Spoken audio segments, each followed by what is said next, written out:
Hello friends, welcome back to channel. और एक बार पुनः आप सभी साथियों का हृदय से स्वागत एवं अभिनंदन करता हूं आप सभी के अपने ऑनलाइन प्लेटफॉर्म लेट्स क्रैक पर। दोस्तों, आज का जो सेशन है बहुत ही शानदार और बहुत ही इम्पॉर्टेंट होने वाला है, क्योंकि ये सेशन जो है मुख्यतया इतिहास अथवा हिस्ट्री के सभी भागों को कवर किया गया है, जो कि यूपी ट्रिपल एस सी पेट एग्ज़ाम की दृष्टि से बहुत ही जो है उपयोगी एवं महत्वपूर्ण है। और इसके साथ ही साथ मैं यह दावा भी करता हूं कि इतिहास के जितने भी भाग हैं या इतिहास से का जो सिलेबस है यूपी ट्रिपल एस सी पेट का जो एग्ज़ाम है उसके अंतर्गत या उससे संबंधित आपके जो है 5 नंबर इस सेक्शन से जो है पक्के ही पक्के हैं। और दोस्तों, आज के सेशन में हम हिस्ट्री से संबंधित इन 4 भागों को कवर करने वाले हैं। पहला जो भाग है सिंधु घाटी सभ्यता के सभी महत्वपूर्ण प्रश्नों को कवर किया गया है, और वैदिक संस्कृत से संबंधित सभी प्रश्नों को, और गौतम बुद्ध जो बौद्ध धर्म है उससे संबंधित, और यहाँ पे इनकी जीवनी और शिक्षाओं से जो प्रश्न हैं वो कवर किए गए हैं, और जैन धर्म की जीवनी और शिक्षाओं से सभी महत्वपूर्ण और इम्पोर्टेंट प्रश्नों को इस सेशन में कवर किया गया। जो बचे हुए भाग हैं, पार्ट हैं सिलेबस के अकॉर्डिंग, उनको जो है इसके नेक्स्ट पार्ट में देखा जाएगा, नेक्स्ट पार्ट में कवर किया जाएगा। तो चलिए बढ़ते हैं आज के इस मोस्ट और बहुत ही इम्पॉर्टेंट सेशन की ओर। देखते हैं आज का पहला प्रश्न भारतीय इतिहास से संबंधित जो है क्या कह रहा है। पहला क्वेश्चन कह रहा है कि हड़प्पा का इनमें से कौन सा नगर जो है 3 भागों में विभाजित था। ठीक है, प्रश्न 1 कह रहा है कि हड़प्पा का इनमें से कौन सा जो नगर था 3 भागों में 3 पार्ट्स में डिवाइडेड था या विभाजित था। तो इसका करेक्ट आंसर क्या हो जाएगा? प्रश्न 1 का ऑप्शन जो डी है, धोलवीरा या धौलावीरा भी कहीं कहीं आप इसको लिखा देखेंगे, जो धौलावीरा है या धोलवीरा है, ये इसका करेक्ट आंसर हो जाएगा। ठीक है, हड़प्पा काल जो है ये भारत का, या कह सकते हैं हड़प्पा काल का जो पूरा स्थल है, या धौलावीरा जो है, हड़प्पा काल का जो पूरा स्थल धौलावीरा है, यह गुजरात के जो है कच्छ के रण, ध्यान रखिएगा, गुजरात के कहाँ? कच्छ के रण। ठीक, कच्छ के रण के मध्य स्थित जो है द्वीप में स्थित है। द्वीप का नाम क्या है? ध्यान रखिएगा, द्वीप का नाम है खडीर। ठीक है, द्वीप का नाम भी ध्यान रखिएगा, द्वीप का नाम है खडीर में है ये स्थित है। और ये धौलवीरा जो है या धौलावीरा जो है ये 3 भागों में विभाजित है। ठीक, नेक्स्ट क्वेश्चन कह रहा है प्रश्न 2 कह रहा है कि मोहनजोदाड़ो शब्द का जो है अर्थ क्या है। ठीक है, मोहनजोदाड़ो जो शब्द है इसका अर्थ क्या है पूछा गया है प्रश्न है, और ये कई एग्जामों में प्रश्न पूछा जाता है, सीधे यही प्रश्न उठ के आ जाता है कि मोहनजोदाड़ो जो शब्द है इसका अर्थ क्या है। तो राइट आंसर क्या हो जाएगा? विकल्प जो हमारा बी है, माउंट ऑफ द डेड जो है ये इसका करेक्ट आंसर हो जाएगा। ठीक, मोहनजोदाड़ो का अर्थ क्या होता है? माउंट ऑफ द डेड या ऑफ द डेड। ठीक है, ये जो है सिंधु घाटी सभ्यता का एक नगरीय सभ्यता थी। ठीक, इसकी मोहनजोदाड़ो जो है ये सिंधु घाटी जो सभ्यता थी, ठीक है, सिंधु घाटी सभ्यता जो थी इसका एक कैसा था? इसका एक नगरीय जो है, ये एक नगरीय सभ्यता थी। ठीक, इसमें मोहनजोदाड़ो जो है सिंधु घाटी जो था, जो सिंधु घाटी सभ्यता थी, इसका एक प्रमुख नगर है जी। मोहनजोदाड़ो कैसा है? एक मेन जो है नगर है या प्रमुख नगर है। ठीक है, मोहनजोदाड़ो शब्द से जो अभिप्राय है माउंट ऑफ द डेड है। ठीक है, विकल्प 20 का करेक्ट, जिसको हिंदी में क्या बोलते हैं? मृतकों का टीला। ध्यान रखिएगा, मृतकों का टीला बोलते हैं, ये ध्यान रखिएगा, क्या बोलते हैं? मृतकों का टीला। ठीक है, और यहीं पे जो है बृहत स्नानागार जो है प्राप्त हुआ था, और जिसके आप देखेंगे कई बुक्स में, चाहे एनसीईआरटी की बुक हो चाहे यूपी बोर्ड की बुक हो, जिसमें आपको एक मोहनजोदाड़ो की फिगर बनी होगी या स्नानागार की, उसमें मध्य में स्थित स्नान कुंड, जिसकी चौड़ाई लगभग जो है 7.01 और लंबाई लगभग 11.88 मीटर थी। ठीक है, और लगभग जो है ये 2.443 जो है मीटर ये गहरा था। ठीक है, और इसकी अगर पूछा जाए, इस प्रश्न से क्वेश्चन और बन सकता है कि इसकी जो लिपि है कैसी है मोहनजोदाड़ो की। तो ध्यान रखिएगा, मोहनजोदाड़ो की जो लिपि है वो कैसी है? लिपि की बात कर रहे हैं, ध्यान रखिएगा, लिपि कैसी है? तो लिपि जो है इसकी भाव चित्रात्मक है। कैसी है? भाव चित्रात्मक है। ठीक है, कैसी है? भाव चित्रात्मक है। ठीक है, और यह जो लिपि है दाएं से बाएं की ओर लिखी, कहाँ? कैसे? दाएं से बाईं ओर। ठीक है, दाएं से बाईं ओर जो है ये लिपि लिखी गई है। ठीक है, नेक्स्ट बढ़ते हैं अगले क्वेश्चन पे। नेक्स्ट क्वेश्चन कह रहा है प्रश्न 3 क्वेश्चन कह रहा है सिंधु घाटी सभ्यता के बारे में इनमें से कौन सा जो कथन है वो सत्य है। ठीक है, किसके बारे में? सिंधु घाटी सभ्यता के बारे में पूछ रहा है। जो कथन है, जो सत्य कथन है उसके बारे में बताना है। तो 3 का करेक्ट आंसर क्या हो जाएगा हमारा? आप देख रहे होंगे ऑप्शंस को। विकल्प जो ए है, सिंधु लोग कपास का उत्पादन करने वाले पहले व्यक्ति थे या पहले लोग थे, तो ये इसका करेक्ट आंसर हो जाएगा। ठीक है, कपास जो है भारत की कैसी फसल है? कपास जो है भारत की आदि फसल है। ठीक है, बहुत ही प्राचीन समय से ये फसल या इसकी खेती बहुत ही बड़ी मात्रा में की जा रही है प्राचीन समय से। ठीक है, नेक्स्ट क्वेश्चन कह रहा है प्रश्न संख्या 4 कह रहा है कि हड़प्पा सभ्यता के एक हिस्से जिसके लोथल की खुदाई जो है या लोथल की खोज जो है किसने की, ठीक है। ये किसका हिस्सा था, ध्यान रखिएगा। लोथल जो है ये हड़प्पा सभ्यता का क्या था, जो है एक हिस्सा था। कौन, लोथल, ठीक है। लोथल की बात कर रहा है और ये कह रहा है कि लोथल की जो खुदाई है या लोथल की जो खोज है ये किसने की थी। तो राइट आंसर क्या हो जाएगा हमारा, इसका जो करेक्ट आंसर मैं बता देता हूँ क्योंकि ऑप्शन बोलने की कोई जरूरत है नहीं, क्योंकि यहाँ पे जो ऑप्शन दिए हैं ये ऑप्शन इस प्रश्न के नहीं है, ठीक है। ये मिस्टेक हो गई है, तो ध्यान रखिएगा। इसका जो करेक्ट आंसर हो जाएगा, लोथल की जो खुदाई थी किसने की थी, ध्यान रखिएगा।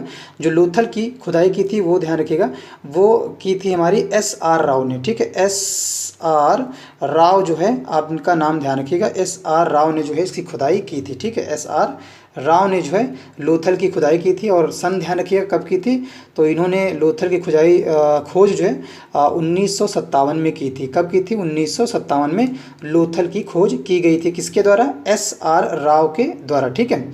और जो है जिसकी खुदाई कब की गई थी, खुदाई जो है 1955 से 1960 के बीच में ये खुदाई की गई थी, ठीक है, भारतीय पुरातत्व सर्वेक्षण के द्वारा, ठीक है। और इन्हीं के द्वारा SR राव के द्वारा जो है इसकी खोज की गई थी। यह स्थान जो है जो हड़प्पा सभ्यता का एक हिस्सा था, जो कि मैंने पहले ही बता दिया है, ठीक है। नेक्स्ट बढ़ते हैं अगले क्वेश्चन पे। नेक्स्ट क्वेश्चन देखते हैं। नेक्स्ट क्वेश्चन कह रहा है कि सिंधु घोड़े में, कह रहा है कि सिंधु सभ्यता में घोड़े की अस्थियों के अवशेष कहाँ मिला है। जो सिंधु है इसमें सिंधु सभ्यता में घोड़े की जो अस्थियां हैं इनके अवशेष जो है ये कहाँ पे मिले हुए हैं। तो राइट आंसर क्या हो जाएगा प्रश्न का, ऑप्शन क्वेश्चन 5 का राइट हो जाएगा। विकल्प डी जो है ये सही हो जाएगा, ठीक है। सुरकोटदा में जो है अवशेष मिले हैं या अस्थियों के अवशेष मिले हैं सिंधु सभ्यता में, ठीक है, घोड़े के, ठीक है। और ये कहाँ पड़ता है सुरकोटदा, ध्यान रखिएगा, ये गुजरात में पड़ता है। गुजरात में, गुजरात के कच्छ जिले में, कहाँ पे, गुजरात के कच्छ जिले में जो है ये, कच्छ जिले में ये मिलता है या ये स्थित है, ठीक है। जहाँ पे घोड़े की अस्थियों में जो है अवशेष मिले हैं, घोड़े की अस्थियों के अवशेष मिले हैं, ठीक है। और अगर हम बात करें लोथल में, तो यहीं से जो हड़प्पा सभ्यता का एक स्थल था, लोथल से घोड़ों की लघु मृण मूर्तियों के अवशेष प्राप्त हुए हैं। कहाँ से, लोथल से। तो ये अस्थियों के अवशेष कहाँ से मिले हैं, ये सुरकोटदा से मिले हैं। और अगर हम बात करें कि लघु मृण मूर्तियों के अवशेष कहाँ से मिले, तो ये मिले हैं लोथल से, ये भी ध्यान रखिएगा, ठीक है। कहाँ से, लोथल से मिले हैं, ठीक है। नेक्स्ट बढ़ते हैं अगले क्वेश्चन पे। नेक्स्ट क्वेश्चन देखते हैं क्या कह रहा है। नेक्स्ट क्वेश्चन कह रहा है कि क्वेश्चन 6 कह रहा है कि निम्नलिखित में कौन सा सिंधु घाटी सभ्यता से संबंधित स्थल नहीं है। किससे, सिंधु घाटी सभ्यता से संबंधित कह रहा है स्थल नहीं, वो बताना है। तो राइट आंसर क्या हो जाएगा इस प्रश्न का, जो स्थल सिंधु घाटी सभ्यता से संबंधित नहीं है। तो राइट हो जाएगा विकल्प सी, पाटलिपुत्र जो है ये इसका करेक्ट आंसर हो जाएगा। कौन है, पाटलिपुत्र जो है इसका करेक्ट आंसर हो जाएगा। ये स्थल जो है सिंधु घाटी सभ्यता से संबंधित जो है स्थल नहीं है, ठीक है। नेक्स्ट बढ़ते हैं अगले क्वेश्चन की तरफ। नेक्स्ट क्वेश्चन क्या कह रहा है वो देखते हैं। नेक्स्ट क्वेश्चन कह रहा है प्रश्न हमारा सेवंथ कह रहा है कि उपनयन समारोह, कह रहा है कि उपनयन समारोह जो है ये क्या तात्पर्य है। जो वैदिक संस्कृत से संबंधित प्रश्न है, आप जो भी प्रश्न रहेंगे इसके आगे वो सभी वैदिक संस्कृत से रहेंगे। टॉपिक यहाँ पे पढ़े हुए हैं, ठीक है, टॉपिक जो है यहाँ पे पढ़े हुए हैं और वैदिक संस्कृत से जो है संबंधित प्रश्न रहेंगे, ठीक। कह रहा है कि उपनयन समारोह जो है इससे क्या तात्पर्य है, ठीक है। उपनयन समारोह जो है इससे तात्पर्य पूछ रहे हैं। तो राइट आंसर क्या हो जाएगा हमारा, सी जो विकल्प है ये इसका करेक्ट आंसर हो जाएगा, ठीक है।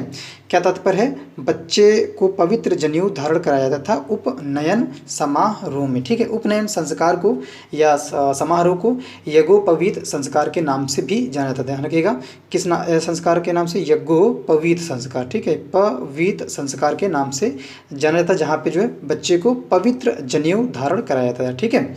और जब ये संस्कार पूरे हो जाते थे तो इसके बाद इन बच्चों को या इन बालकों को क्या कहा जाता था, ध्यान रखेंगे, इन बालकों को द्विज कहा जाता था, ठीक। क्या कहता था, द्विज कहा जाता था, ठीक है। ये जो है इन सभी को अनिवार्य था, ठीक है, सभी को पहले यह अनिवार्य था।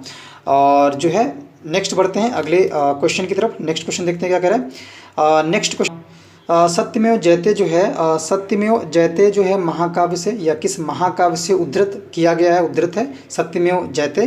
तो राइट आंसर क्या हो जाएगा प्रश्न संख्या 8 का, ऑप्शन जो सी है प्रश्न का ये राइट हो जाएगा, ठीक है। मुंडक उपनिषद से ये उद्धृत किया गया है, ठीक है। और मुंडक उपनिषद में ही या मुंडक उपनिषद में ही जो यज्ञ की तुलना है किससे की गई, ध्यान रखिएगा, यज्ञ की तुलना टूटी नाव से की गई है। किससे? टूटी नाव से की गई है यज्ञ की तुलना, ठीक है। और जो मुंडक उपनिषद है ये अथर्ववेद से संबंधित है। किससे? जो मुंडक उपनिषद है किससे संबंधित है? ये अथर्ववेद से संबंधित है, ठीक है। अथर्ववेद से जो है ये संबंधित है। सभी फैक्ट आपको समझते चलना है और थोड़ा सा ध्यान भी रखना है, ठीक है। और ये जो है जो सत्यमेव जयते है ये इंडिया का या भारत का जो है आदर्श वाक्य है, ठीक है। जो सत्यमेव जयते है ये जो सत्यमेव जयते है ये भारत का क्या कैसा वाक्य है? ये भारत का, प्यारा भारत का हमारा आदर्श वाक्य है, ठीक है। आदर्श वाक्य है, ठीक है। कैसा वाक्य है? आदर्श वाक्य, ठीक है। और ये जो है भारतीय राज्य जो है, जो भारतीय राज्य में उत्तर प्रदेश है, जो वाराणसी स्थित है, सारनाथ में 250 ईसा पूर्व पहले मौर्य सम्राट द्वारा बनाए गए सिंह स्तंभ के शिखर पर ये अंकित है। कहाँ पे सत्यमेव जयते अंकित है? ध्यान रखिएगा, ये सिंह स्तंभ के शिखर पर अंकित है, ठीक। किसमें? 250 ईसा पूर्व मौर्य सम्राट, ठीक है। 250 ईसा पूर्व मौर्य सम्राट, ध्यान रखिएगा, 250 ईसा पूर्व मौर्य सम्राट द्वारा बनाए गए सिंह स्तंभ, ठीक, वो जो है इसके शीर्ष पर जो है ये या शिखर पर जो है ये अंकित है सत्यमेव जयते, ठीक है। और ये कहाँ पे है? ये जो हमारा ये वाराणसी स्थित सारनाथ में है, ठीक है। कहाँ पे? उत्तर प्रदेश के वाराणसी में स्थित सारनाथ में जो है ये है, ठीक है। नेक्स्ट क्वेश्चन की तरफ बढ़ते हैं। अगला क्वेश्चन देखते हैं क्या कह रहे हैं। नेक्स्ट क्वेश्चन नाइन्थ क्वेश्चन कह रहा है कि वेदों के गद्य प्रकरण क्या कहलाते हैं? वेदों के गद्य प्रकरण क्या कहलाते हैं? तो राइट आंसर क्या हो जाएगा प्रश्न 9 का? ऑप्शन जो हमारा बी है, ब्राह्मण जो है ये इसका करेक्ट आंसर हो जाएगा, ठीक है। वेदों के गद्य प्रकरण क्या कहलाते हैं? ब्राह्मण कहलाते हैं, ठीक है। और वेदों का जो पद्य भाग है कौन कौन से? ध्यान रखिए, वेदों के गद्य प्रकरण अलग है और वेदों के अगर पद्य भाग की बात करें तो कौन कौन है? ध्यान रखिएगा, ऋग्वेद है पद्य भाग, ठीक है। कैसे? ऋग्वेद एंड अथर्ववेद, ठीक है। कौन से? ऋग्वेद एंड अथर्ववेद, ये कैसे हैं? ये पद्य भाग हैं, ठीक है। ये कैसे हैं? ये पद्य भाग हैं, ठीक है। और वेद का जो गद्य भाग है वो क्या है? यजुर्वेद है, ठीक है। गद्य भाग कौन सा है? वेद का जो गद्य भाग है वो हमारा है यजुर्वेद, ठीक, ध्यान रखिएगा, यजुर्वेद है, ठीक है।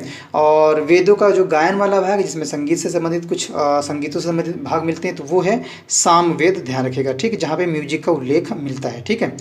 और जो है हमारा ब्राह्मण जो है यहाँ पे कर्म कांड की विवेचना होती थी। किसकी? कर्म कांड की विवेचना होती थी। और उपनिषद में किसकी विवेचना होती थी? तो उपनिषद में ध्यान रखिएगा ये परमेश्वर, ध्यान रखिएगा, परमेश्वर और परमात्मा ब्रह्म और आत्मा के स्वभाव और संबंध का बहुत ही जो है दार्शनिक और ज्ञानपूर्ण वर्णन जो है उपनिषद में मिलता है, ठीक है। अगर हम आरण्यक की बात करें, यहाँ पे जो सी में दिया है आरण्यक की बात करें तो आरण्यक जो है ये कर्म कांड के पीछे जो उद्देश्य होते थे उसकी विवेचना करता था। किसकी? कर्म कांड के पीछे जो भी उद्देश्य होते थे उसकी ये विवेचना करता था। किनकी? उद्देश्यों की, ठीक। कर्म कांड के पीछे जो उद्देश्य होते थे उनकी ये विवेचना करता था, ठीक है। नेक्स्ट बढ़ते, और इसके साथ संहिता बच गया था। संहिता को समझिए, संहिता में क्या है? ये संहिता जो है ये मंत्र भाग है, ठीक है, ये मंत्र भाग है। नेक्स्ट बढ़ते हैं अगले क्वेश्चन की तरफ। नेक्स्ट क्वेश्चन देखते हैं क्या कह रहा है। प्रश्न संख्या 10 कह रहा है कि निम्नलिखित में से कौन सा ज्ञान के सिद्धांत पर जो है बल देता है? किस पे? ज्ञान के सिद्धांत पर बल देता है। तो राइट आंसर क्या हो जाएगा प्रश्न 10 का? ऑप्शन जो हमारा डी है, उपनिषद जो है ये इसका करेक्ट आंसर हो जाएगा, ठीक है। उपनिषद जो है ये हिंदू धर्म का महत्वपूर्ण कैसा ग्रंथ है? ये श्रुति ग्रंथ है। किसका? हिंदू ग्रंथ है। कैसा ग्रंथ है? श्रुत ग्रंथ है और हिंदू धर्म का है, ठीक है। किसका है? हिंदू धर्म का है, ये भी ध्यान रखिए साथ साथ में, ठीक है। हिंदू धर्म का श्रुति ग्रंथ है, ठीक है। और ये जो है वैदिक वाग्मय या वागम्य के अभिन्न भाग हैं, ठीक है। कौन से? वैदिक वाग्मय के अभिन्न भाग हैं, ठीक है। जिसमें क्या होता है? इसमें परमेश्वर है और परमात्मा ब्रह्मा और आत्मा के स्वभाव और संबंध का बहुत ही दार्शनिक और ज्ञानपूर्ण वर्णन जो है यहाँ पे किया गया है। किसमें? उपनिषद में, ठीक है। ये बात आपको ध्यान रखनी है, ठीक है। और ये किससे जुड़े हैं? ध्यान रखिए, ये संस्कृत से जुड़े हैं, ठीक है। किससे? संस्कृत से जुड़े हैं। एक क्वेश्चन इसमें बन सकता है, बहुत ही इंपॉर्टेंट क्वेश्चन कई एग्जाम में पूछा गया है कि जो उपनिषद है इसका फारसी अनुवाद किसने कराया था? किसका? उपनिषद का फारसी अनुवाद जो है ये किसने करवाया था? तो ध्यान रखिएगा, जो फारसी अनुवाद है ये किया था दारा शिकोह ने, ठीक है। दारा शिकोह ने किया था, ठीक है। शिकोह ने किया था इसका फारसी अनुवाद। और दारा शिकोह ने किसके कहने पे किया था?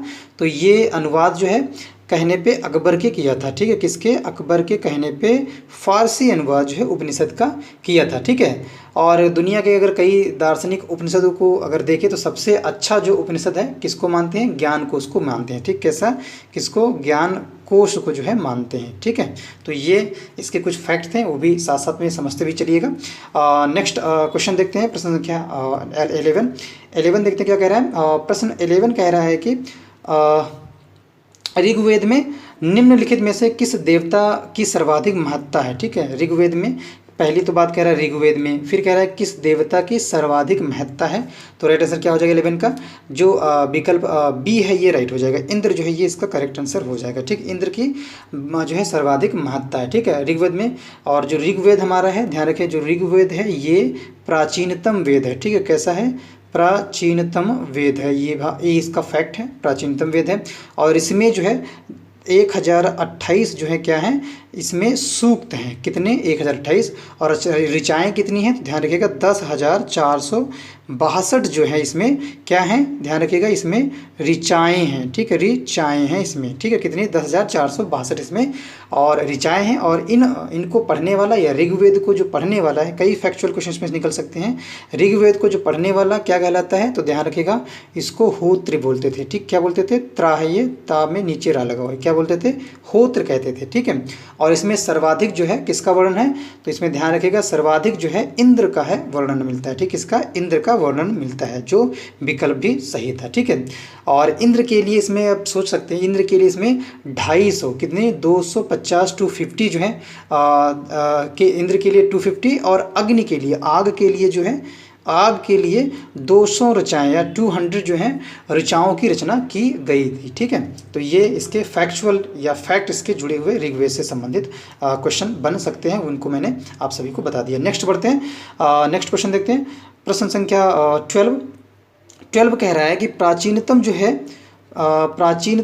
12 कह रहा है कि प्राचीनतम वेद जो है कौन सा है, तो राइट आंसर क्या हो जाएगा, प्राचीनतम थोड़ी ही देर पहले मैं बताया था, ऑप्शन हमारा ए जो है इसका राइट हो जाएगा। ऋग्वेद जो है ये प्राचीनतम वेद है, ठीक है, कैसा वेद है ये, ऋग्वेद प्राचीनतम वेद है, ठीक है, जिसमें 1028 सूक्त मिलते हैं और 10,462 ऋचाएँ मिलती है। इनको पढ़ने वाला होत्र कहलाता है, ठीक है। इनमें सर्वाधिक जो वर्णन इंद्र का मिलता है और इंद्र के लिए 250 और अग्नि के लिए 200 जो है ऋचाओं का वहाँ पे रचना की गई थी। नेक्स्ट बढ़ते हैं अगले क्वेश्चन पे, प्रश्न 13 प्रश्न कह रहा है कि निम्नलिखित में से किस भारतीय पुरातन ग्रंथ में अपराध और अपराधी का जिक्र आता है, ठीक है। निम्नलिखित में से किस भारतीय पुरातन ग्रंथ में अपराध और अपराधी का जिक्र आता है, तो राइट हो जाएगा 13 प्रश्न का ऑप्शन जो डी है ये राइट हो जाएगा। सभी में जो है अपराध और अपराधी का जिक्र आता है, अर्थशास्त्र में भी आता है, मनुस्मृति में भी आता है, न्याय मीमांसा में भी आता है। प्रश्न 13 का विकल्प डी जो है ये राइट हो जाएगा।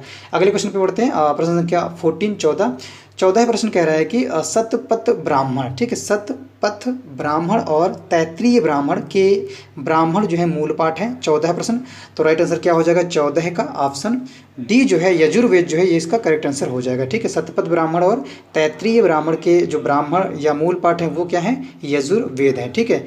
और यजुर्वेद में अगर हम बात करें, यजुर्वेद की अगर बात करें, ध्यान रखिएगा जो सतपथ ब्राह्मण है और जो तैत्रीय ब्राह्मण है ये हमारे कहाँ पे मिलेंगे, ये शुक्ल यजुर्वेद का है। जो सतपथ ब्राह्मण है किसका है, ध्यान रखिएगा जो सतपथ ब्राह्मण है ये हमारा शुक्ल यजुर्वेद, ध्यान रखिएगा शुक्ल यजुर्वेद, ठीक है, यजुर्वेद शुक्ल यजुर्वेद। और जो हमारा तैत्रीय ब्राह्मण है, तैत्रीय ब्राह्मण ये कृष्ण यजुर्वेद, ठीक है, किससे, कृष्ण यजुर्वेद, ठीक, कृष्ण यजुर्वेद, ठीक, कृष्ण यजुर्वेद से है तैत्रीय ब्राह्मण।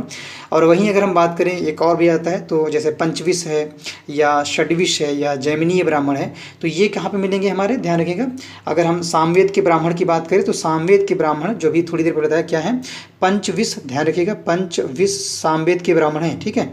और षड्विश, ठीक है, षड्विश एंड जैमिनीय, ठीक, एंड जैमनीय, ठीक, एंड जैमिनीय जो है ब्राह्मण, ये सभी क्या के ब्राह्मण लगे, पंचविश ब्राह्मण, षड्विश ब्राह्मण है, जैमिनी ब्राह्मण, ये हमारे सामवेद के हैं। और अगर हम अथर्ववेद की बात करें जो दिया है बी में, इसके अगर हम ब्राह्मण की बात करें अथर्ववेद में, तो इसका गोपथ, ध्यान रखिएगा गोपथ ब्राह्मण है, ठीक, कौन सा ब्राह्मण इसका, गोपथ ब्राह्मण है इसके, ठीक है, कौन सा गोपथ ब्राह्मण किससे जुड़ा है, अथर्ववेद से जुड़ा है, ठीक है।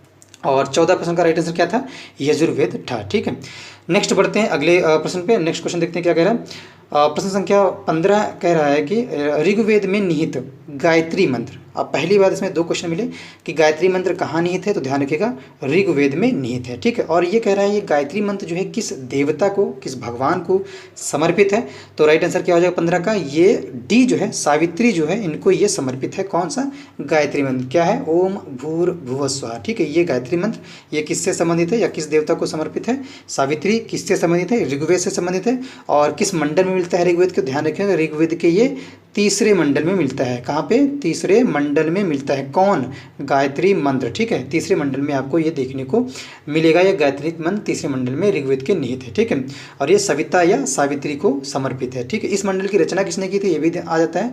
तो इस मंडल की रचना, तीसरे मंडल की रचना जो है विश्वामित्र ने की थी। ठीक, किसने, विश्वामित्र ने की थी। ठीक है, और ऋग्वेद में कितने मंडल हैं टोटल, तो ध्यान रखिएगा ऋग्वेद में टोटल जो हैं 10 मंडल हैं। कितने, कुल जो हैं 10 मंडल हैं। ठीक है, कितने, कुल ध्यान रखिएगा ऋग्वेद में 10 मंडल हैं। ठीक है, और तीसरे मंडल में गायत्री मंत्र मिलता है या उल्लेख मिलता है, और तीसरे मंडल की रचना विश्वामित्र ने की।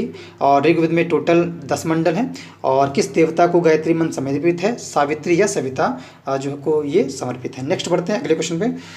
नेक्स्ट क्वेश्चन है 16 प्रश्न कह रहा है कि सर्वाधिक प्राचीन पुराण जो है ये कौन सा है, सर्वाधिक प्राचीन पुराण की बात कर रहा है। तो राइट आंसर क्या हो जाएगा, 16 प्रश्न का ऑप्शन ए जो है मत्स्य पुराण जो है ये इसका करेक्ट आंसर हो जाएगा। ठीक है, मत्स्य पुराण ये सर्वाधिक जो है पुराना या प्राचीन जो है पुराण है। ठीक है, और ये जो है भारतीय ऐतिहासिक कथाओं में या कथाओं का सबसे अच्छा और क्रमबद्ध जो है विवरण यहाँ पे मिलता है। ठीक, इनकी संख्या कितनी है, ध्यान रखिएगा इनकी संख्या जो है 18 है। ठीक है, कितनी, 18 है, जिनमें से 5 जो है जैसे मत्स्य हो गया, वायु हो गया, विष्णु है, ब्राह्मण और भागवत पुराण है। ठीक है, जिसमें 5 कौन कौन है, मत्स्य पुराण ये 5वें में शामिल है। ठीक है, जिनमें कौन है, ये एक तो मत्स्य पुराण ये हो गया, और दूसरे की बात करें वायु पुराण। ठीक है, मैं वायु लिख रहा हूँ, पुराण समझिएगा, वायु पुराण, फिर है विष्णु पुराण। ठीक है, विष्णु पुराण, और फिर है ब्राह्मण। ठीक है, ब्राह्मण पुराण। ठीक है, जो विष्णु पुराण यहाँ दिया ये, और फिर है ब्राह्मण पुराण। ठीक है, ध्यान रखिएगा ब्राह्मण पुराण, और फिर है भागवत पुराण। ठीक है, फिर क्या है, भागवत पुराण। कितने टोटल पुराण हैं, 18 हैं।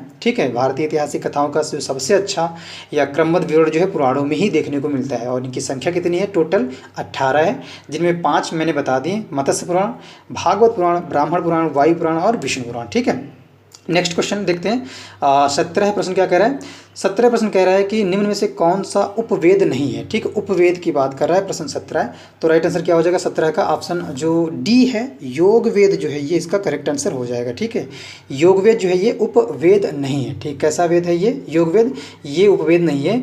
ठीक है, और जैसे अगर उपवेद की बात करें तो कौन कौन से उपवेद हैं, तो धनुर्वेद जो है आपका ये उपवेद है। ठीक है, और सशस्त्र शास्त्र ये उपवेद है, और आयुर्वेद जो है ये तीनों ही उपवेद हैं। लेकिन अगर हम बात करें योग वेद की, ये उपवेद नहीं है। ठीक है, ये उपवेद नहीं है। ठीक है, ये जो है आयुर्वेद जो है ऋग्वेद का उपवेद है। ठीक है, ये आयुर्वेद जो आप देख रहे हैं ये किसका उपवेद है, ध्यान रखिएगा ये है ऋग्वेद का। किसका है, ध्यान रखिएगा ये है ऋग्वेद का उपवेद। ठीक है, किसका है, ऋग्वेद का। और धनुर्वेद जो इसमें दिया है ये किसका उपवेद है, तो जो धनुर्वेद है ये यजुर्वेद का है। ठीक है, किसका उपवेद है, ये यजुर्वेद का है। ठीक है, और नेक्स्ट क्वेश्चन देखते हैं, अगला प्रश्न देखते हैं क्या कह रहा है। प्रश्न संख्या 18 है। 18 क्वेश्चन कह रहा है कि वैदिक देवता इंद्र जो है किसके देवता हैं। ठीक है, जो वैदिक देवता इंद्र थे ये किसके देवता हैं, तो राइट आंसर क्या हो जाएगा 18 का, ये वर्षा या बारिश या चक्रवात के देवता थे। कौन, वैदिक देवता थे, इंद्र थे। कौन से वैदिक देवता, कौन, इंद्र, किसके, वर्षा व चक्रवात के या वर्षा के। ठीक है, और ये जो है ऋग्वैदिक लोग होते थे ये प्राकृतिक शक्तियों का जो है मानवीकरण करके उनकी पूजा करते थे। ठीक है, तो इसी में जो है जो वर्षा और चक्रवात के जो देवता हैं वो इंद्र भगवान को या इंद्र को जो है मानते हैं। ठीक है, नेक्स्ट बढ़ते हैं अगले प्रश्न पे जाते हैं।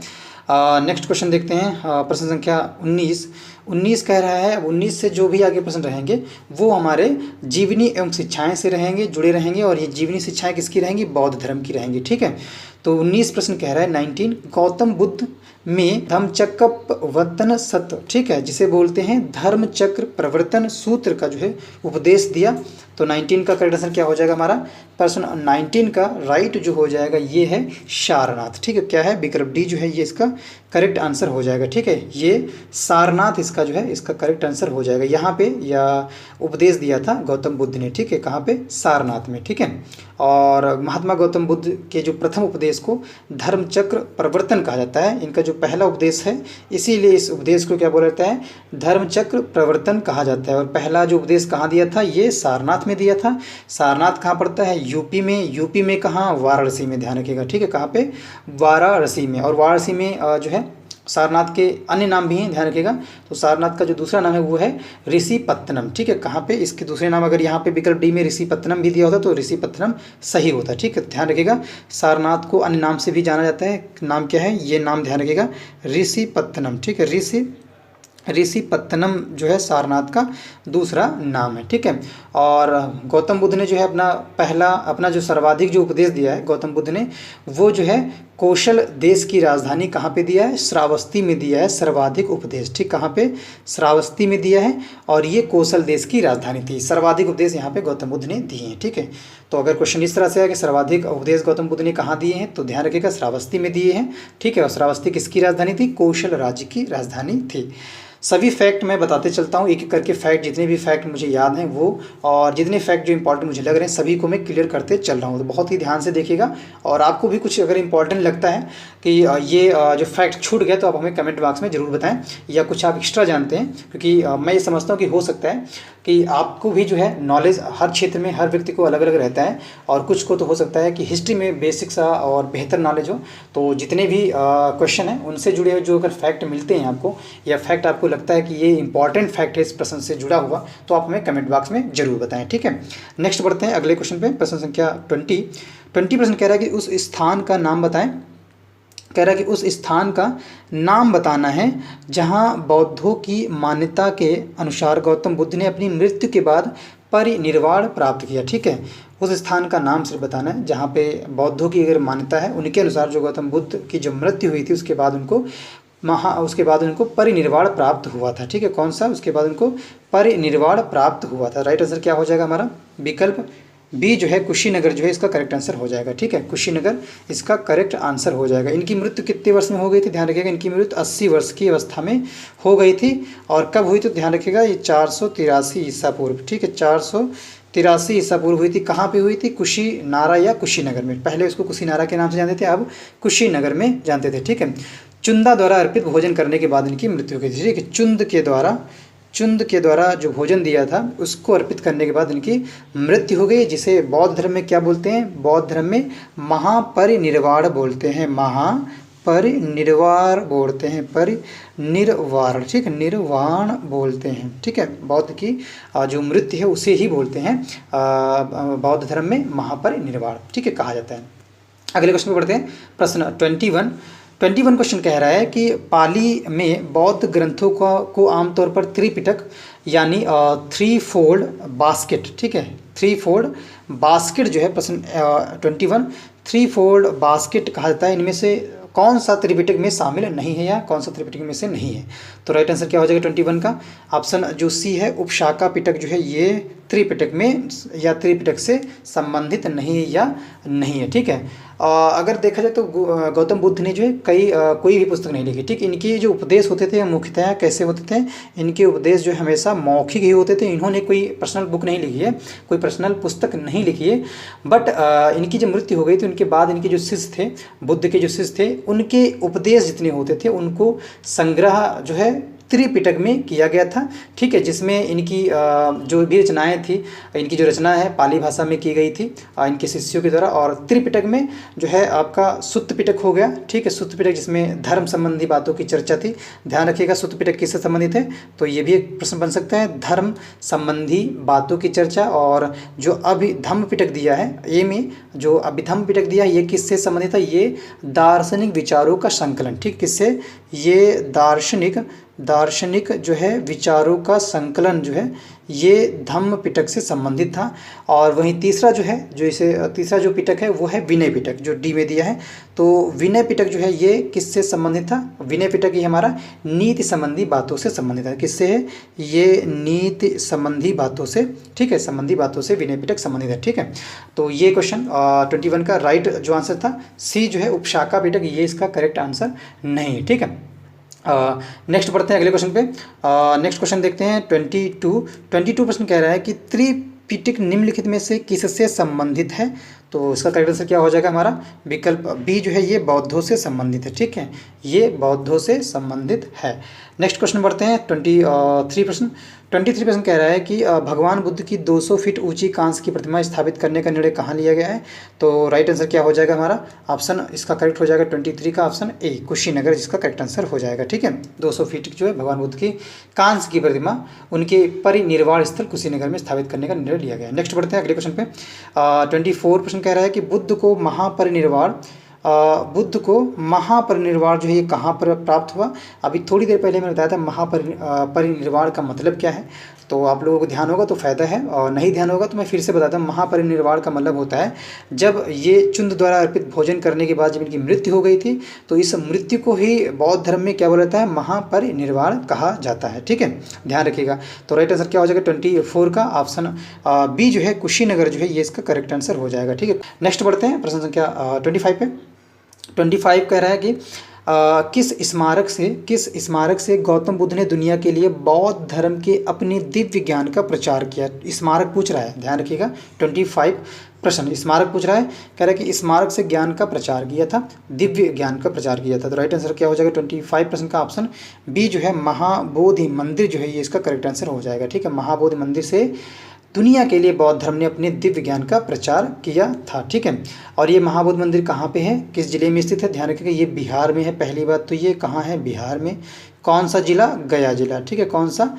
गया जिला है, ठीक है। इसका निर्माण जो है 3वीं शताब्दी में सम्राट अशोक ने करवाया था, ठीक। किसने करवाया था? ध्यान रखिएगा, सम्राट अशोक ने करवाया था, ठीक है, सम्राट अशोक ने करवाया था इसका निर्माण। और कौन सी शताब्दी में? 3वीं या 3वीं शताब्दी में इसका निर्माण करवाया गया था। वर्तमान में अगर देखें ये जो मंदिर है 5वीं या 6ठी शताब्दी में बनवाई गई थी, ठीक है। वर्तमान मंदिर जो है, जो इस समय मंदिर है वहाँ पे, ये 5वीं या 6ठी शताब्दी में बनवाई गई थी, बनवाया गया था, ठीक है। और जो भगवान बुद्ध को जो ज्ञान की प्राप्ति हुई थी, ध्यान रखें, इससे भी प्रश्न जुड़ सकता है। गौतम बुद्ध को जो ज्ञान प्राप्त हुआ था, गौतम बुद्ध को जो है वैशाख पूर्णिमा के दिन, ठीक है, वैशाख पूर्णिमा के दिन वट वृक्ष के नीचे जो है निरंजना नदी के तट पर इन्हें ज्ञान प्राप्त होता है। वट वृक्ष के नीचे और निरंजना नदी, आप ध्यान रखिएगा, निरंजना नदी के तट, ठीक है, निरंजना नदी के तट के पास में जो है इन्हें ज्ञान की प्राप्त हुई थी। और उसी के बाद ये जो क्या कहलाएं, इसी के बाद ये बुद्ध कहलाएं, ठीक है, क्या कहलाएं? इसी के बाद ये बुद्ध कहलाएं, ठीक है। और बुद्ध बनने के पश्चात सर्वप्रथम जो है ये तपस्वी और भल्लिका नामक 2 बंजारों को बोध गया में ही बौद्ध धर्म में दीक्षित किया, ठीक है, ध्यान रखिएगा। बौद्ध धर्म से दीक्षित होने वाले नाम अगर पूछा जाए तो ध्यान रखिएगा, सर्वप्रथम जो बौद्ध धर्म से कौन दीक्षित हुआ था, तो ये हुए थे तपस्वी, नाम ध्यान रखिएगा, तपस्वी एंड भल्लिक, ठीक है, भल्लिक। ये दोनों कौन थे? ये दोनों कैसे थे? ये क्या थे? ये थे बंजारे, ठीक, क्या थे ये दोनों ही लोग बंजारे थे। इन्हें बोध गया में ही बौद्ध धर्म में दीक्षित किया गया और इन्होंने जो है बौद्ध धर्म का प्रचार किया, ठीक है। और महाबोधि मंदिर समूह को जो है वर्ष 2002 में, ठीक है, ये जो है ध्यान रखिएगा, ये वर्ष 2002 में जो है यूनेस्को द्वारा, किसके द्वारा? यूनेस्को द्वारा, ठीक है, यूनेस्को के द्वारा विश्व विरासत सूची में इसे शामिल किया गया है। बहुत ही अच्छा प्रश्न हो सकता है। 2002 में इसे शामिल किया गया है, किसके द्वारा? यूनेस्को के द्वारा विश्व विरासत सूची में इसे शामिल कर दिया गया है, ठीक है। नेक्स्ट बढ़ते हैं अगले क्वेश्चन पे। प्रश्न संख्या 26 क्वेश्चन कह रहा है कि ज्ञान प्राप्त करने के बाद गौतम को किस रूप में जाना जाने लगा? तो राइट हो जाएगा हमारा 26 का, जब वो ज्ञान प्राप्त कर लिए, कहाँ पे? निरंजना नदी के तट पे, किस वृक्ष के नीचे? वट वृक्ष के नीचे, किस दिन? वैशाख पूर्णिमा के दिन।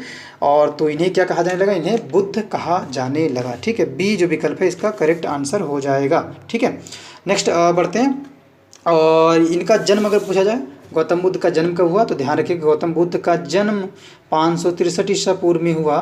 563 ईसा पूर्व में कहाँ पे, तो ध्यान रखिएगा लुम्बिनी में हुआ, ठीक है, लुम्बिनी में हुआ इनका जन्म, ठीक है, कहाँ पे, लुम्बिनी में इनका जन्म हुआ, ठीक है।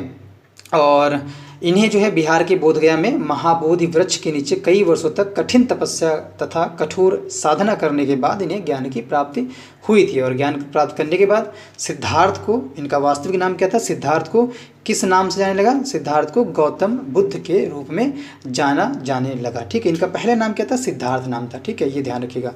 कहीं पे वट वृक्ष मिलता है और कहीं पे महाबोधि वृक्ष, ठीक है, दोनों ही आंसर सही है, ठीक है, क्योंकि दोनों को ही बोला जाता है। नेक्स्ट बढ़ते हैं अगले क्वेश्चन पे। प्रश्न संख्या 27 क्वेश्चन कह रहा है कि बोध गया 27 प्रश्न, बोध गया जो है, बोध गया एक महत्वपूर्ण बौद्ध ग्रंथ बौद्ध तीर्थ केंद्र क्यों है, ठीक है। तो राइट आंसर क्या हो जाएगा 27 का, ऑप्शन जो हमारा बी है ये राइट हो जाएगा, ठीक है। क्योंकि गौतम बुद्ध ने यहाँ ज्ञान प्राप्त किया था, इसलिए जो है बोध गया एक महत्वपूर्ण बौद्ध केंद्र जो है माना जाता है, ठीक है।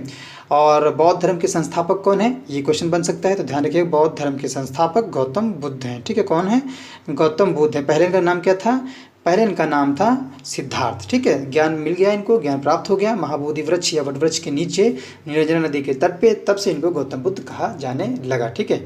तो ये जो बी विकल्प है, क्योंकि गौतम बुद्ध ने यहाँ पे ज्ञान प्राप्त किया था, ठीक है। और जो है इनका जन्म जो बताया था 563 ईसा पूर्व में हुआ था, और कहाँ पे, कपिलवस्तु के लुम्बिनी नामक स्थान पे हुआ था, ठीक है। जन्म कपिलवस्तु के लुम्बिनी नामक स्थान पर हुआ था, ठीक है। और इन्हें जो वैशाख पूर्णिमा का जो दिन था, हालांकि इन्हें रात कह सकते हैं, तो 35 वर्ष की एज में इन्हें ज्ञान प्राप्त हुआ। कितनी एज में, ध्यान रखिएगा 35 वर्ष की अवस्था में या आयु में वैशाख पूर्णिमा की रात निरंजना, जिसे फल्गु नदी के नाम से भी जानते थे, ध्यान रखिएगा निरंजना की जगह अगर फल्गु भी दिया हो तो फल्गु नदी भी निरंजना को ही बोलते थे, ठीक है।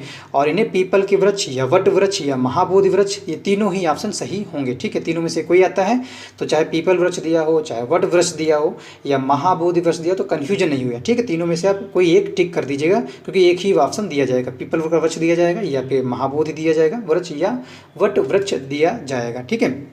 और इन्होंने, गौतम बुद्ध ने अपना सर्वप्रथम उपदेश कहाँ पे दिया, इस तरह से एक प्रश्न यहाँ से जुड़ सकता है, बन सकता है।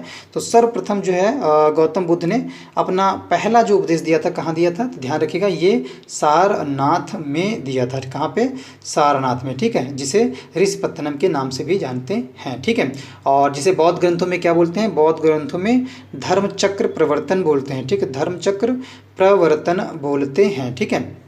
और बुद्ध ने जितने भी उपदेश दिए, जनसाधारण की जो भाषा पाली थी, प्रश्न पूछा जा सकता है कि गौतम बुद्ध ने किस भाषा में उपदेश दिए, तो ध्यान रखिएगा पाली भाषा में उपदेश दिए। इनकी मृत्यु 80 वर्ष की अवस्था में हुई थी। कब हुई थी, 483 ईसा वर्ष पूर्व हुई थी। कहाँ पे हुई थी, कुशीनगर में हुई थी, ठीक है, जिसे क्या बोलते हैं, महापरिनिर्वाण बोलते हैं, ठीक है। 483 ईसा पूर्व में इनकी मृत्यु हो जाती है, 80 वर्ष की अवस्था में थे, और जिसे बौद्ध धर्म में महापरिनिर्वाण कहा जाता है या जाना जाता है। नेक्स्ट बढ़ते हैं अगले क्वेश्चन पे। प्रश्न संख्या 28 कह रहा है कि बुद्ध ने अपना पहला उपदेश कहाँ दिया, अभी थोड़ी देर पहले बताया, ऑप्शन बी जो है सारनाथ में दिया, ठीक है, पहला उपदेश सारनाथ में दिया। नेक्स्ट बढ़ते हैं अगले क्वेश्चन पे। प्रश्न संख्या 29 क्वेश्चन कह रहा है कि 29 क्वेश्चन कह रहा है कि बौद्धों के लिए उत्तर प्रदेश में स्थित सारनाथ क्यों महत्वपूर्ण है, तो राइट आंसर क्या हो जाएगा 29 का, विकल्प डी जो है ये राइट हो जाएगा, ठीक। ज्ञान प्राप्त करने के बाद भगवान बुद्ध ने सारनाथ में अपना पहला उपदेश दिया, इसलिए उत्तर प्रदेश में स्थित सारनाथ इसलिए महत्वपूर्ण है या इम्पॉर्टेंट है, ठीक है। और ये जो है 5 सन्यासी ब्राह्मणों को जो है इन्होंने अपना पहला उपदेश दिया था, ठीक है, जिसे धर्मचक्र प्रवर्तन के नाम से जाना जाता है, ठीक है। और इन्होंने सबसे ज़्यादा अपने पूरे जीवन काल में जो उपदेश दिए कहाँ पे दिए, इसी में अभी थोड़ी देर पहले 5-6 मिनट पहले मैंने एक आंसर बताया था, इनसे ही जुड़ा हुआ। तो ध्यान रखिएगा सबसे या सर्वाधिक उपदेश जो है पूरे जीवन काल में इन्होंने कौशल देश की राजधानी श्रावस्ती में दिए। रिवीजन भी हो जाएगा हम सभी का।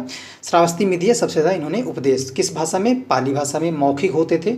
और इन्होंने कोई भी पुस्तक नहीं लिखी। इनके जो शिष्य थे उन्होंने त्रिपिटक में इनके सभी जो है उपदेश थे उनको संग्रहित किया था, ठीक। नेक्स्ट बढ़ते हैं अगले क्वेश्चन पे। 30 क्वेश्चन जो है जो भी 30 क्वेश्चन रहेंगे वो किससे संबंधित जुड़े रहेंगे, जैन धर्म से। किससे, जैन धर्म, महावीर के जीवनी एवं शिक्षाओं से संबंधित रहेंगे, ठीक है। अब जो भी आगे क्वेश्चन आएंगे जैन धर्म से संबंधित रहेंगे। सभी भागों को मैंने बहुत ही क्रमबद्ध तरीके से, व्यवस्थित तरीके से जो है यहाँ पे रखा हुआ है, ताकि एक भी क्वेश्चन की मिस्टेक ना हो, एक भी क्वेश्चन आपका छूटे ना, आपका एग्जाम सुपर से भी ऊपर जाए, ठीक है। नेक्स्ट बढ़ते हैं अगले क्वेश्चन पे।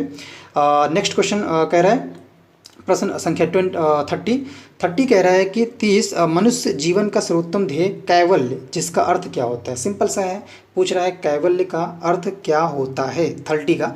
तो राइट आंसर क्या हो जाएगा हमारा, सी जो विकल्प है, इच्छाओं पर अगर विजय प्राप्त करना ही मतलब होता है कैवल्य, ठीक है। किस पे, इच्छाओं पर विजय प्राप्त करने का मतलब कैवल्य होता है, ठीक है। कैवल्य अर्थात ब्रह्म विद्या, ठीक है। कैवल्य को और किस नाम से जानते हैं, ब्रह्म विद्या, ठीक है, ब्रह्म विद्या, ठीक है, ब्रह्म विद्या के नाम से जाने जाते हैं। और यह वह ज्ञान होता है जो संशय रहित और स्थायी हो, या विवेक उत्पन्न होने पर औपधिक दुख, सुखादि, अहंकार, प्रारब्ध, कर्म और संस्कार के लोप हो जाने से जो आत्मा के चित स्वरूप होकर आवागमन से जो है मुक्त हो जाने की जो स्थिति होती है उसे ही कैवल्य कहते हैं, ठीक है। फिर समझ लें कैवल्य किसे कहते हैं। कैवल्य को ब्रह्म विद्या के नाम से भी जानते हैं, और ये जो ज्ञान होता है जिसमें संशय रहित और स्थायी हो, ठीक है, जिसमें क्या हो, ज्ञान जो हो संशय रहित हो, स्थायी हो, या विवेक उत्पन्न होने पर औपधिक दुख, सुखादि, अहंकार, प्रारब्ध, कर्म और संस्कार के लोप हो जाने से जो आत्मा के चित्त स्वरूप होकर आवागमन से मुक्त हो जाने की जो स्थिति है वही होता है कैवल्य, ठीक है। नेक्स्ट बढ़ते हैं अगले क्वेश्चन पे, 31 पे। 31 प्रश्न कह रहा है कि 24वें जैन तीर्थंकर या अंतिम तीर्थंकर थे। तो राइट आंसर क्या हो जाएगा, 31 प्रश्न का ऑप्शन सी जो है महावीर जो है ये इसका करेक्ट आंसर हो जाएगा, ठीक है। 24वें जैन तीर्थंकर या अंतिम तीर्थंकर कौन थे, महावीर स्वामी थे, ठीक। ये जैन धर्म के अंतिम तीर्थंकर थे, ठीक है, और ये 24वें तीर्थंकर भी थे, ठीक है। महावीर स्वामी से पहले कितने जैन तीर्थंकर हुए, तो ध्यान रखिएगा इनसे पहले 23 हुए, ठीक है। कितने, 23 हुए जैन धर्म में। और पहले कौन थे, प्रथम, ध्यान रखिएगा जैन धर्म में प्रथम तीर्थंकर कौन थे, तो ध्यान रखिएगा ऋषभदेव थे। कौन से, ऋषभदेव थे, ठीक है, ये पहले तीर्थंकर थे, ठीक है। महावीर जो स्वामी थे, ज्ञान प्राप्ति करने के बाद महावीर कहलाए। जब इन्हें ज्ञान प्राप्त हो गया तभी ये जो है महावीर कहलाए। और इसका अर्थ क्या होता है, अपनी साधना में अतुल्य पराक्रम दिखाना, ठीक है। महावीर का मतलब क्या होता है, अपनी साधना में अतुल्य पराक्रम, ठीक है। साधना में, ध्यान रखिएगा, साधना में अतुल्य पराक्रम, ठीक है। अतुल्य पराक्रम जो है, पराक्रम किसका मतलब है, ये है भाई महावीर का मतलब, ठीक है। और इन्हें जब ज्ञान प्राप्त हो गया तभी ये महावीर कहलाए, ठीक है।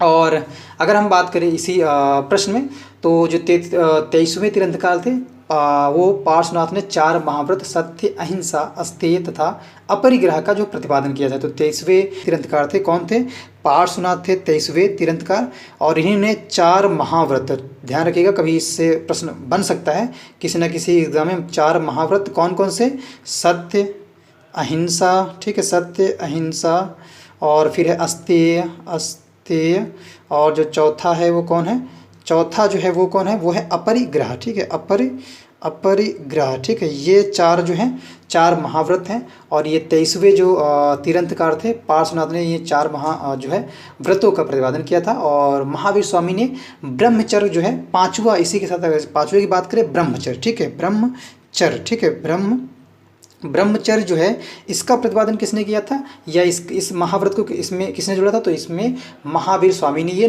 5वां नामक जो ब्रह्मचर्य नामक 5वां महाव्रत इसमें जोड़ा था, महाव्रत इसमें जोड़ा था, ठीक है।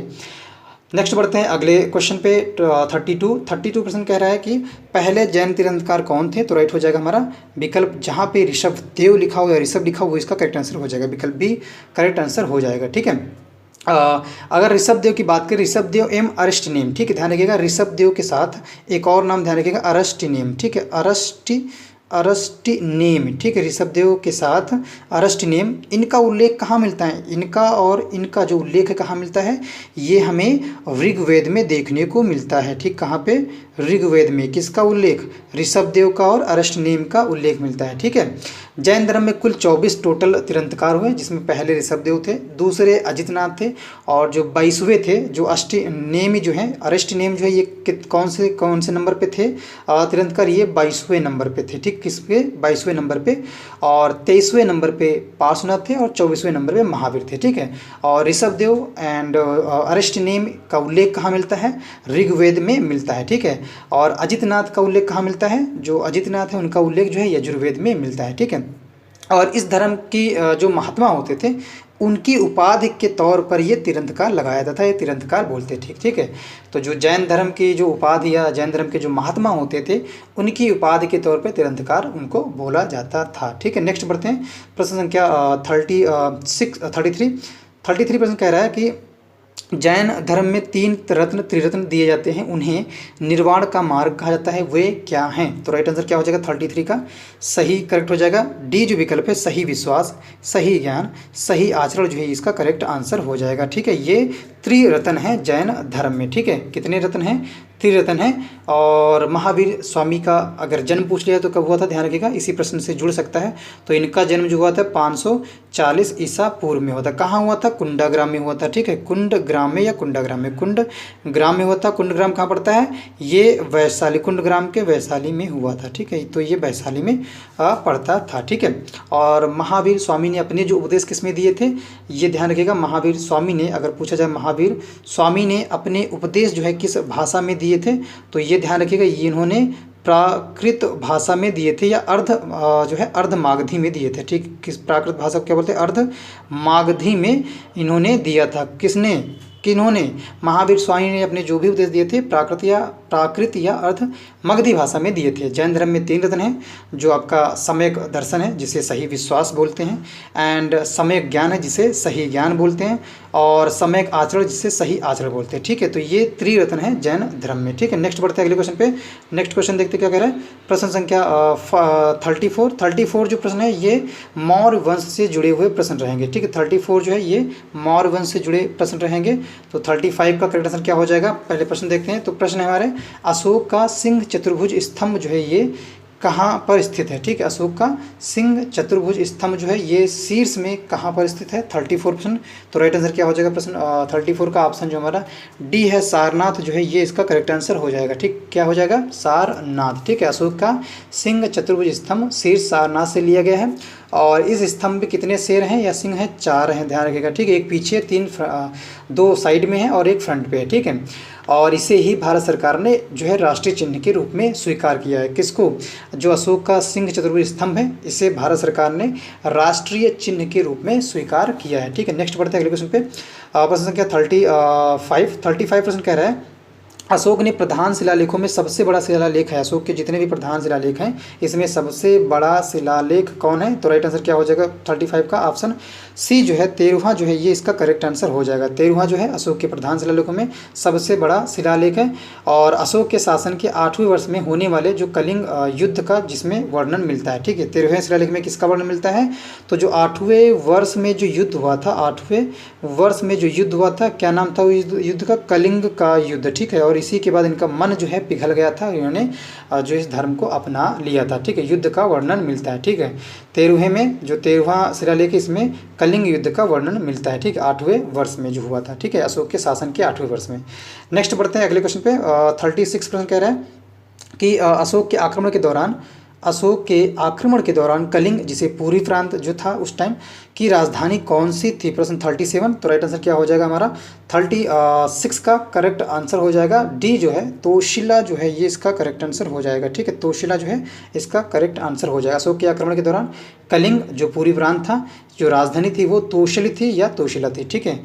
और अशोक ने अपने राज्याभिषेक के 8 वर्ष के बाद अर्थात जो नवा वर्ष था, ठीक है, जो नवे वर्ष में मतलब कि 261 ईसा पूर्व, ठीक, 261 ईसा पूर्व, ठीक, 261 ईसा पूर्व में जो है ये कलिंग की विजय प्राप्त की थी। ठीक है, 261 ईसा पूर्व में कलिंग की विजय की। और इसी जो इसका उल्लेख है, कलिंग का उल्लेख कहाँ मिलता है, जो सबसे बड़ा शिलालेख है 13वां, वहाँ पे इसका उल्लेख मिलता है। और इसी युद्ध के जो बाद है, जैसा कि मैंने पहले बताया, अशोक ने धम्म विजय की नीति अपनाई। ठीक है, इसी युद्ध के बाद कौन सी नीति अपनाई, धम्म विजय की नीति अपनाई। धम्म विजय नीति जो है अपनाई थी कलिंग युद्ध के जीतने के बाद। कब हुआ था, उनका जब राज्याभिषेक हो गया था 8 वर्ष के बाद, अर्थात जो उनका नवा वर्ष था 261 ईसा पूर्व में कलिंग की विजय उन्होंने प्राप्त की थी। ठीक है, नेक्स्ट बढ़ते हैं, प्रश्न संख्या 37। 37 क्वेश्चन कह रहा है कि देव नाम प्रिया, ये जो नाम है किसे दिया गया, 35।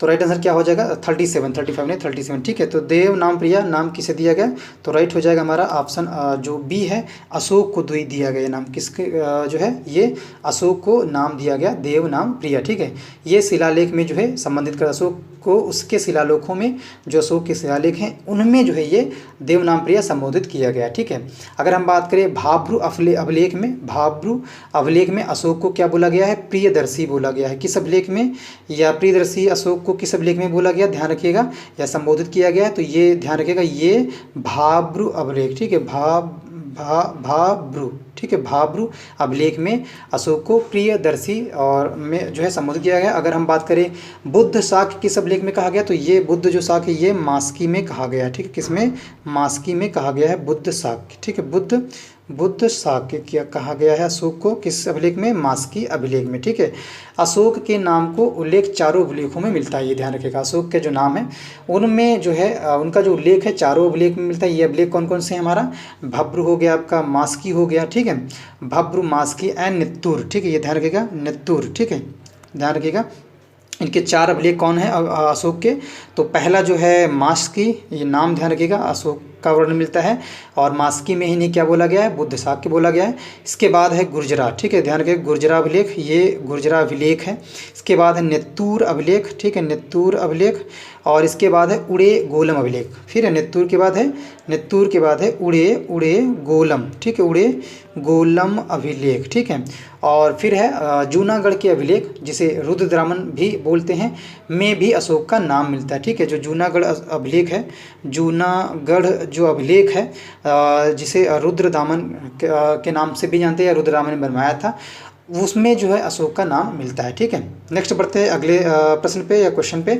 नेक्स्ट क्वेश्चन 38 कह रहा है सम्राट अशोक का कौन सा शिलालेख कलिंग पर उनकी विजय का उल्लेख करता है, तो राइट आंसर क्या हो जाएगा हमारा 38 का ऑप्शन जो डी है, 13वां लेख जो है, या 13वां जो शिलालेख है, अभिलेख नहीं शिलालेख है, वहाँ पे कलिंग पर उनकी विजय का उल्लेख करता है। ठीक है, विकल्प जो डी है ये राइट हो जाएगा। ठीक है, सम्राट अशोक द्वारा कितने अभिलेख प्राप्त हुए हैं, तो ये ध्यान रखिएगा कि इसमें 14 जो है शिलालेख जो है या अभिलेख प्राप्त हुए हैं, जिसमें 13वां अभिलेख सबसे बड़ा जो है माना जाता है, और 13वें अभिलेख में ही सम्राट अशोक द्वारा कलिंग पर उनकी विजय का यहाँ पे उल्लेख मिलता है। ठीक है, नेक्स्ट बढ़ते हैं अगले क्वेश्चन पे, प्रश्न संख्या 39 प्रश्न कह रहा है कि अशोक का कौन सा शिलालेख में ब्राह्मी लिपि का प्रयोग नहीं किया गया था। बहुत ही सिंपल सा और इम्पॉर्टेंट प्रश्न भी है, जितने भी प्रश्न हैं सभी इम्पॉर्टेंट हैं, बट इस प्रश्न का 39 का ये कह रहा है कि जो ब्राह्मी लिपि है या ब्राह्मी लिपि है, ये कौन से शिलालेख में प्रयोग नहीं की गई थी। ठीक है, तो ये राइट हो जाएगा, ये शाहबाजगढ़ी। ठीक है, कौन सा है, शाहबाजगढ़ी जो अभिलेख था या शिलालेख था, इसमें ब्राह्मी लिपि का प्रयोग नहीं किया गया था। ठीक है, शाहबाजगढ़ी एक गांव व ऐतिहासिक स्थल है। ये क्या है, एक गांव भी है और क्या है, एक ऐतिहासिक स्थल भी है। ठीक है, एक ऐतिहासिक जो है स्थल भी है, जो कहाँ पड़ता है, ये पड़ता है पाकिस्तान में। पाकिस्तान में कहाँ, ये पड़ता है पाकिस्तान में कहाँ, मर्दाना ज़िले में। कहाँ पे, मर्दाना ज़िले में। ठीक है, ये जो है शिलालेख स्थित है। ठीक है, यह जो स्थल है 3री शताब्दी में सम्राट अशोक द्वारा जो है स्थापित शिलालेख के लिए प्रसिद्ध है। कौन सा, शाहबाजगढ़ी। ठीक है, कहाँ पड़ता है, पाकिस्तान के मर्दाना ज़िले में स्थित है। ठीक है, इस शिलालेख में कौन सी लिपि प्रयोग की गई है, तो इस शिलालेख में खरोष्ठ लिपि प्रयोग की गई। कौन सी, ध्यान रखिएगा, इस जो शाहबाजगढ़ी है, जो 39% का जो शाहबाजगढ़ी, इसमें कौन सी लिपि प्रयोग की गई, ये ब्राह्मी लिपि नहीं की गई, तो ध्यान रखिएगा इसमें खरोष्ठ लिपि। ठीक है, खरोष्ठी लिपि। ठीक है, कौन सी, खरोष्ठ लिपि जो है इसमें प्रयोग की गई है। 30 जनवरी 2004 में यूनेस्को द्वारा जो है ये जो स्थल है इसे ऐतिहासिक स्थल के रूप में विश्व विरासत सूची में शामिल किया गया है। ठीक है, कब, ध्यान रखिएगा डेट 30 जनवरी। ठीक है, 13 जनवरी 2004 को जो है ये स्थल जो है शहबाजगढ़ी, जिसकी लिपि खरोष्ठी लिपि है, ये यूनेस्को द्वारा ऐतिहासिक स्थल घोषित कर दिया गया है। ठीक है, यह शामिल कर लिया गया है। नेक्स्ट बढ़ते हैं 40 प्रश्न कह रहा है कि निम्नलिखित में से मौर्य कला का सर्वोत्तम प्रतिमान कौन सा है। ठीक है, मौर्य कला का सर्वोत्तम प्रतिमान कौन सा है, तो राइट आंसर क्या हो जाएगा 40 का ऑप्शन जो ए है, स्तंभ जो है ये इसका करेक्ट आंसर हो जाएगा। ठीक है, 40 का ए विकल्प राइट हो जाएगा। मौर्य कला की सर्वोत्तम या प्रतिमान स्तंभ है और मौर्य कला का विकास भारत में मौर्य साम्राज्य के युग में चौथी से दूसरी सदी ईसा पूर्व में हुआ था। ठीक, कौन सी, चौथी से दूसरी जो है सदी ईसा पूर्व में हुआ था। ठीक है, और ध्यान रखिएगा सारनाथ और कुशीनगर जैसे जो धार्मिक स्थान है यहाँ पर भी जो है जो सारनाथ है, जो सारनाथ एंड कुशीनगर जैसे धार्मिक जो स्थान है यहाँ पर स्वयं सम्राट अशोक ने इनकी रचना की थी। ठीक है, नेक्स्ट बढ़ते हैं अगले प्रश्न पे। प्रश्न क्या 41 प्रश्न कह रहा है कि निम्नलिखित में से कौन सा अशोक के साम्राज्याधीन नहीं है, तो राइट हो जाएगा क्या 41 का ऑप्शन जो डी है, कामरूप जो है ये इसका करेक्ट आंसर हो जाएगा। ठीक है, निम्नलिखित में से कौन सा अशोक के साम्राज्याधीन नहीं है, कामरूप। ठीक है, कामरूप जो है ये अशोक के साम्राज्याधीन नहीं है। ठीक है, अगर हम बात करें कर्नाटक के मास्की अभिलेख तथा गुर्जर अभिलेख से यह पता चलता है कि जो अशोक का साम्राज्य कर्नाटक तथा गुर्जर तक विस्तृत था। ठीक है, कहाँ तक, कर्नाटक तथा गुर्जर तक इनका जो है साम्राज्य विस्तृत था, किसका, अशोक का। ठीक है, और अशोक का कश्मीर पर भी अधिकार था, यह भी उनके उल्लेख से जो है पता चलता है। ठीक है, कल्हड़ के एक आपने सुना होगा कल्हड़ के राज तरंगड़ी के अनुसार अगर हम देखें तो जो अशोक की मृत्यु के बाद जब केंद्रीय सत्ता जो है कमज़ोर पड़ गई तब उसके राज्य का जो प्रतिनिधि था वो जालोक ने अपनी स्वतंत्रता की घोषणा पर कश्मीर को मौर्य साम्राज्य से क्या कर दिया, अलग कर दिया, किसने, जालोक ने। ठीक है, और कामरूप जो है असम जो राज्य है उसका पुराना नाम था। ठीक है, असम का पुराना नाम क्या था, यहाँ पे एक फैक्चुअल मिलता है प्रश्न, असम का पुराना नाम कामरूप था। ठीक, क्या था, कामरूप। ठीक है, कामरूप था जो विकल्प डी में दिया है। ठीक है, ये असम का पुराना नाम था। ठीक है, और यह जो है अशोक के साम्राज्याधीन नहीं था। ठीक है, बाकी कर्नाटक भी था, कश्मीर भी था, ये सभी अशोक के साम्राज्याधीन थी। गुर्जर से क्या मिलता है, गुर्जर अभिलेख। कर्नाटक से कौन सा अभिलेख मिलता है, मास्की अभिलेख। ठीक है, और नेक्स्ट बढ़ते हैं अगले क्वेश्चन पे। प्रश्न संख्या 42 प्रश्न कह रहा है कि वृहद सांची स्तूप किस काल से संबंधित है, तो राइट आंसर क्या हो जाएगा, वृहद सांची स्तूप किस काल से संबंधित है, तो राइट हो जाएगा इस प्रश्न का ऑप्शन जो डी है, मौर्य काल जो है ये इसका करेक्ट आंसर हो जाएगा। वृहद सांची स्तूप का निर्माण किसने कराया था, सम्राट अशोक ने कराया था, सम्राट अशोक ने इसका जो है निर्माण कराया था। और कब कराया था, तो ध्यान रखिएगा ये 300 BC में कराया था। ठीक है, बिफोर क्राइस्ट। ठीक है, और सांची जो है, जो सांची है ये मध्य प्रदेश की राजधानी भोपाल में स्थित है। कहाँ पे, ये सांची स्तूप कहाँ पे है, MP में है। ठीक है, मध्य प्रदेश में है, और यह जो है अर्धवृत्त कटोरे की आकृति का, ठीक है, इस तरह से है। ठीक, किस तरह से, इस तरह से अर्धवृत्त या कटोरे की आकृति का बना हुआ है। ठीक है, नेक्स्ट देखते हैं। तो गाइस इसी लास्ट क्वेश्चन के साथ आज का जो महत्वपूर्ण सेशन था वो एंड होता है, और इसका नेक्स्ट जो पार्ट है, जो बचे हुए भाग हैं हिस्ट्री के, उन सभी नेक्स्ट पार्ट में उनको कवर किया जाएगा।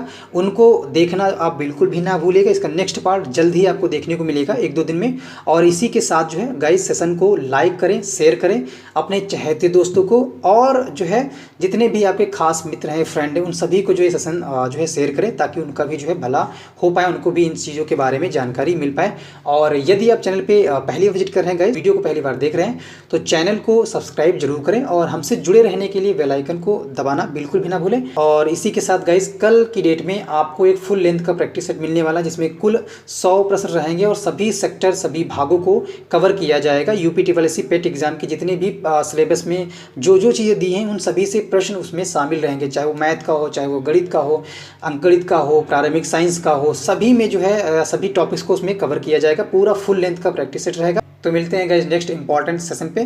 Thank you so much dear friends.